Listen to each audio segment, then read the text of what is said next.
ఇప్పుడు first year నుంచే internships ఇస్తున్నారు చాలా కంపెనీస్. అవును, ఓకే, స్కిల్ ఉంటే చాలు, మీరు ఏం చదువుతున్నారు అన్నది చూడట్లా, స్కిల్ ఉండి వీళ్ళు ఎలిజిబుల్ అవుతారు, మన దగ్గర ఉన్న ప్రాబ్లమ్ స్టేట్మెంట్ వీళ్ళు సాల్వ్ చేయగలరు, వీళ్ళకి ఆ స్కిల్ ఉంది అనుకుంటే ఇంటర్న్షిప్.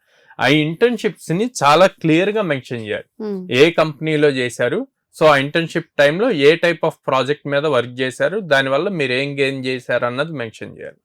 ఓకే, అండ్ లాస్ట్ లో మనం ఫైనల్ ఇయర్ ప్రాజెక్ట్స్ రాస్తాం. ఓకే, ఆ ప్రాజెక్ట్ చాలా ఇంపార్టెంట్. ప్రతి టెక్నికల్ ఇంటర్వ్యూయర్ మీ రెజ్యూమ్ చూసి, మీ రెజ్యూమ్ లో మీరు ఏ స్కిల్స్ అయితే మెన్షన్ చేశారో అండ్ ఇంటర్న్షిప్స్ ఏవైతే చేశారో, ప్రాజెక్ట్ ఏమైతే చేశారో వాటి మీదే క్వశ్చన్స్ అడుగుతారు.